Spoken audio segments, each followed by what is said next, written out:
Eu decidi dar este título à minha apresentação, ahm, Tendências e perspectivas nos últimos 10 anos, como base, mas principalmente baseado em atividades educativas, que são aquelas em que eu estou mais envolvido.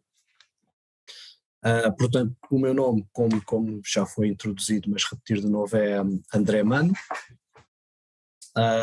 Sou de Portugal, mas trabalho na Faculdade ITC, nos Países Baixos, na Holanda, onde trabalho aqui então como lecturer, principalmente em questões geoespaciais, de sistemas de informação geográfica, e é claro que aí também há muita interseção com questões de cadastrais e de administração de terras e de planeamento, e tudo o que isso envolve. E a partir daí, então, o que eu vos quero mostrar foi que tendências é que se conseguem ver ao longo de 10 anos quando nós olhamos para todos os nossos alunos e quando nós olhamos para os títulos. Portanto, o que eu fiz foi, eu compilei todos os títulos de dissertação destes alunos, portanto 105 títulos, e extraí as palavras-chave que estão nesses títulos. E o que nós vemos neste mapa é que estes países, na sua maioria, são países que não têm ainda um cadastro completamente desenvolvido, em que as questões de aquisição de dados e de ferramentas são extremamente importantes. São se calhar mais importantes do que questões sociais ou do nexo de interação entre as pessoas e a terra. Para muitos destes países, a questão de base é mesmo ter informação de base. Bom dia, Bastião. Bom dia a todos. Muito obrigado pela oportunidade de estar com vocês virtualmente. Infelizmente não posso estar em vivo fisicamente com vocês o dia de hoje, mas reconheço a salão de reuniões de muitas conferências anteriores e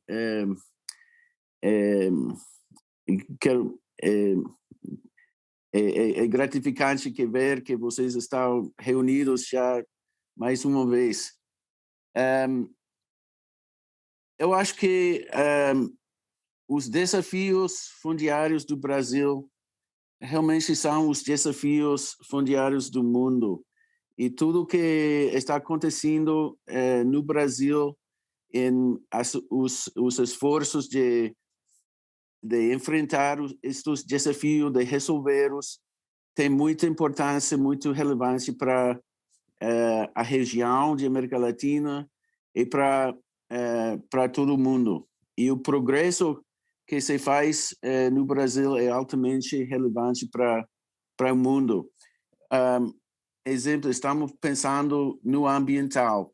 O grande desafio do manejo florestal que o Brasil enfrenta, e as ferramentas como o cadastro ambiental rural, como a regularização de reconhecimento da terra indígena, como o manejo em escala grande de zoneamento ecológico-econômico. Esses arranjos, essas políticas, essas formas, a regularização fundiária das terras públicas, isso são políticas e formas de fazer progresso nos desafios de administração de terras que são altamente relevantes para o mundo. No agrário, a reforma agrária, o imposto territorial rural, o manejo de grandes extensões, a resolução dos conflitos entre pequenos produtores e às vezes grandes empresários. Isso também são desafios que o Brasil tem, que muitos outros países estão enfrentando também. E o urbano também. Os assentamentos informais, os assentamentos humanos, as favelas, a expansão das grandes áreas metropolitanas. Esses são os desafios do mundo, e a Aliança Global da Terra, GLA, está muito orgulhoso de poder participar como Instituto de Governança de Terras com todos vocês em estudar e tentar de profundizar o nosso entendimento de como enfrentar com esses desafios. Nós temos cada vez menos terra, e cada vez mais a terra é importante para a gente, né? Para a gente viver, para a gente comer e para a gente ter um ambiente saudável. Então, para tudo isso, nós temos que usar bem o que nós temos. Tá? Então, por isso que nasce essa administração de terras e governação de terras. Então, ela tem que ser adequada à sua finalidade. Tá? Tem que ser apropriada, adequada, interoperável, sustentável, flexível e inclusiva. Isso é fundamental na governança de terras, certo? Então, o fit for purpose é a ideia de que é adequada à finalidade. Então, não existe uma regra geral, não é assim que tem que ser a organização. Não, cada país vai encontrar o seu jeito, mas tem que ser um jeito que concilie a parte legal, a parte institucional e a parte geográfica. É interessante que eu falo disso sempre, mas toda vez eu tenho que voltar a falar que o passo decisivo é o governo, enquanto governo nacional, né, internalizar a ideia de que precisa ter uma adequada governança de terras. Isso não é o ministério que vai fazer, isso não, tem que ser algo da presidência, tem que ser algo central, porque sem isso a gente pode melhorar, mas custa mais. Então precisa introjetar esse conceito. Então, para isso a gente tem que ter isso, o quadro que eu sempre apresento, tem que ter um bom cadastro que identifique com mapas as propriedades. Esse é o princípio de tudo.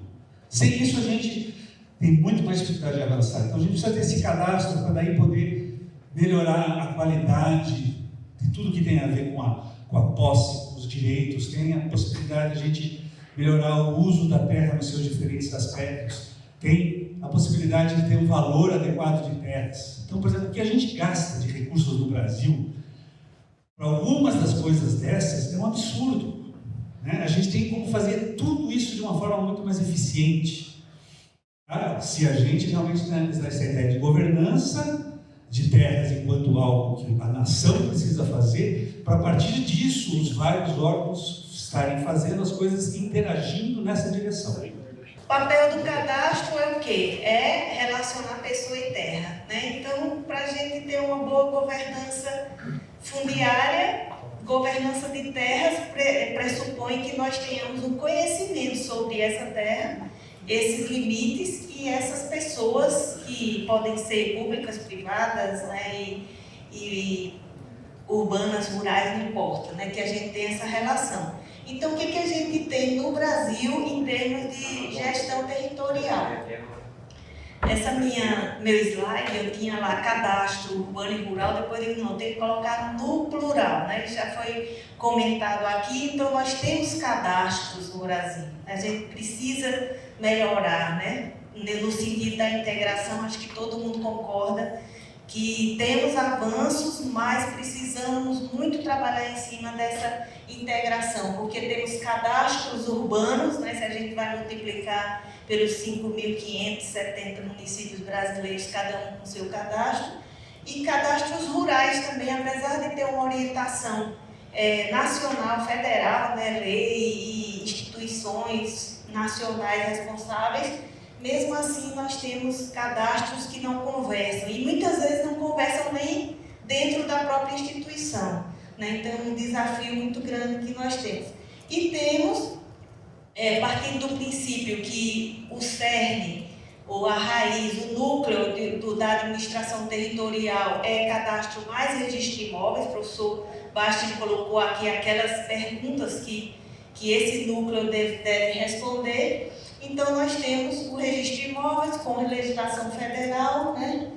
Uma concessão, né, de um serviço público, e no caso do urbano nós não temos uma legislação específica que determine a obrigatoriedade do município fazer cadastro, mas na prática, né, eles implementam cadastros, nem que seja para cobrança de IPTU, né, para fins tributários.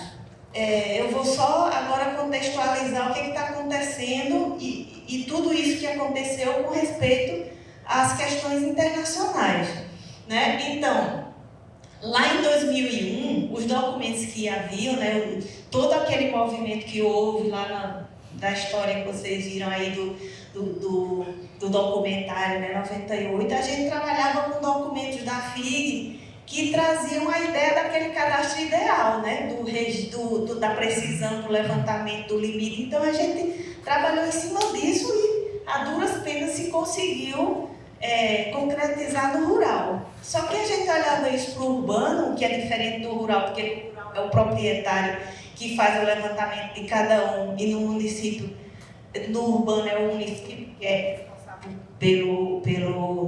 como é que se diz? Pelo cadastro. Então a gente não via a viabilidade disso aí. E aí o Fit for Purpose em 2014, ele digo, opa, então eu posso ter um cadastro possível agora e trabalhar em cima do cadastro possível até chegar no ideal, né? E foram essas alterações da portaria, né, já traz essa ideia de parcelas certificadas e não certificadas, por exemplo, onde a gente começa aproveitando o que o município tem, né, melhorar da forma que for possível, não, sempre visualizando o que a gente vai ter no futuro, né? Então, essas ideias do LADM, os princípios do LADM que o professor Bastian já falou, né, nós vimos desde o começo, quando estava no projeto do LADM, lá em Recife a gente já estava trabalhando com isso e vendo se era viável a aplicação no Brasil. Vou falar um pouco sobre o observatório, né? O Observatório do Código Florestal é uma rede de 42 instituições hoje, não governamentais, e a gente trabalha buscando a implementação do Código Florestal, a implementação da lei, aumentar a transparência de dados, os incentivos econômicos para a implementação da lei, com comunicação e engajamento da sociedade para buscar a implementação da lei. Esses são os membros do observatório. E agora, então, sobre o código, né? O código traz esse sistema, que é um sistema federal, que deve integrar as informações estaduais, da forma como ele foi construído. Ele acabou que os estados usam o sistema federal e não construíram sistemas próprios, então o SICAR, ele tem informações próprias que foram inseridas já nesse sistema federal. A maioria dos estados usa o sistema federal, e aqueles que não usam integram as informações do sistema federal. É ele que proporciona a transparência. Então, a transparência que a gente tem hoje fora do SICAR, que é o sistema federal, são de estados que não usam o sistema federal. O Mato Grosso, Pará, Espírito Santo. Então, esses possuem aí, talvez, algum grau de transparência um pouco maior que o sistema federal, mas, no geral, a maioria dos estados usa o sistema federal e é por meio dele que a gente consegue fazer alguns cruzamentos de dados, mas essa transparência precisa ser ampliada para que a gente consiga, então, integrar mais informações, utilizar melhor essas informações e realmente implantar políticas ambientais de combate ao desmatamento. A gente está numa fase agora de validação dos dados inseridos, a base foi bastante povoada, mas apenas 0,4% dos imóveis tiveram os seus dados validados. Qual que é a função, né, do cadastro? É trazer essas informações essenciais sobre onde está o que é de quem e onde está. Porque quando a gente vai tratar de um caso como esse da competência, né, do serviço florestal, né, das questões ambientais, quando alguma coisa dá errada, por exemplo, né, quem que é o responsável formal por isso? Então, a chave, né, para encontrar essas informações, ela está integrada nesse cadastro territorial. Então, é claro que ele não tem todas as informações, mas, por exemplo, no registro tem um papel dele, né, legal, mas o cadastro serve como esse integrador e serve também como uma ferramenta de pesquisa espacial, né? Eu olho para o território e vejo as informações dispostas ali, eu posso trazer qualquer informação espacial, usar e encontrar quem que é essa pessoa que, né, nesse exemplo que eu estou dando, quem que é o responsável por essa área. Então, e aí, como a gente tem uma situação fundiária, informações complicadas, né, desorganizadas, isso fica às vezes difícil de dar celeridade, dar fluidez, de dar segurança para essas operações. E tem alguns números, né, para dar ideia dessa dimensão. Então, um território de aproximadamente 850 milhões de hectares, a gente teria aí aproximadamente 400 milhões com alguma informação, sabendo que em alguns casos a gente tem informações que seriam somadas, né, digamos assim. A gente teria realmente um andar de definição do que era de terra pública, né, que seria de levas públicas federais originárias, quer dizer, uma área que indica a origem, e as áreas que foram sendo destacadas, como sendo privatizadas a partir dela. Então, esse número aí ele tem que ser muito maior ainda, né, e essa soma aí, né, de aproximadamente 400 milhões de hectares, ela tem que ser maior que 800 milhões de hectares, né, essa meta nossa. E aí tem outro dado, outra informação importante ali, que é o índice, né, o vínculo dessas informações que a gente tem confirmação do registro, né? Porque é nesse caso que a gente tem efetivamente o cumprimento daquele princípio que está lá na lei de 2001.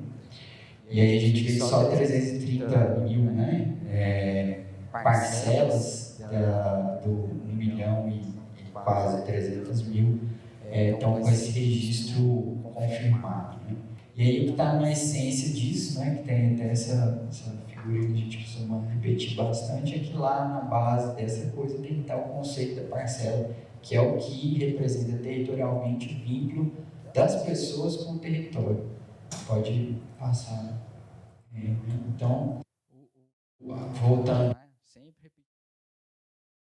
a chave do processo é vincular a pessoa com a terra, né? E aí essa representação da terra tem que estar espacializada, territorializada, para a gente conseguir cruzar com as outras informações. Então daí veio essa proposta, né? Desde 2015 a gente está trabalhando nessa nova ferramenta, que não é criar uma ferramenta nova, mas é reconstruir as que já existem no âmbito do INCRA, né? Para poder disponibilizar e fazer essa informação fluir entre as outras instituições. A conclusão que a gente chegou foi essa, né? A gente precisa reorganizar aqui dentro para poder atender a demanda que é nossa também e a demanda externa. Então, por aí a gente usou como referência a ISO 19152, que também foi comentado aqui, a gente não precisa quebrar muita cabeça com isso. Tem, mais uma vez, né, outra questão que foi citada aqui, os princípios da administração fit for purpose, que aí a gente usa a questão das classes, né, que permitiriam ter dados geoespaciais com diferentes padrões de qualidade, ampliação do escopo, que é essa questão de, olha, tem coisas, tem relações jurídicas que a gente precisa representar que a gente não está olhando hoje, que a gente precisa, né? Então hoje, por exemplo, a gente não tem informação já judiciária de posse em área privada, isso precisa, né, vai ser corrigido, próximo. E a outra questão é de enxergar essas informações em níveis, né? Níveis de informação. Então a gente tem que ver junto, né, ao mesmo tempo, a situação formal e a situação de fato, para a gente, inclusive, chegar numa definição que é fundamental. E aí, o que ganha? O que os municípios ganham e a sociedade ganha com o CINTEP? Né? O CIB, né, que é o Código de Identificador em Nível, com acesso aos municípios. A gente vai ter uma troca de informações, obviamente, obedecendo a LGPD, a questão do sigilo fiscal, mas a gente pretende incrementar, fazer um pacote, né, de informações imobiliárias com troca com os municípios e fazer os dados fiscais, né? A gente já está sendo nesse evento, nós estamos elaborando aí um convênio guarda-chuva com as entidades representativas dos municípios, que vão dar sustentação jurídica, embasamento jurídico para fazer essa troca de informações e esse compartilhamento. Né? Então, é isso. Os dados do município vão para o que foi disponível na sociedade que for permitido pela lei. Então, sobre áreas ambientais, terras indígenas, imóveis públicos. E para a sociedade, o que a gente pensa, né? Contribuir. Auxiliar. Obviamente que a segurança jurídica é uma função dos cartórios, do registro de propriedade. Mas a gente pretende auxiliar, assim, dar suporte, fornecer cadastro e fornecer uma ferramenta também para os cartórios poderem desempenhar melhor a sua função de qualificação do imóvel. Nós aqui não, jamais, né, é muito importante, professor Bassi, não dá, na nossa sociedade, na nossa história, registro vai ser registro, cadastro vai ser cadastro. Então a gente tem bem isso claro. Agora, a coordenação é fundamental, né? E com essa base nacional, a gente pretende, tem a lei dispositiva que fala que o acesso às informações do sistema de registro eletrônico serão feitas por meio do Sintep, né? Nós temos de sentar, conversar, fazer um novo grupo de trabalho, tal como a professora Andréa já fez no passado, para a gente pensar nessa nova fase e nessas formas, como vai ser direitinho essa coordenação entre registro de imóveis e cadastro.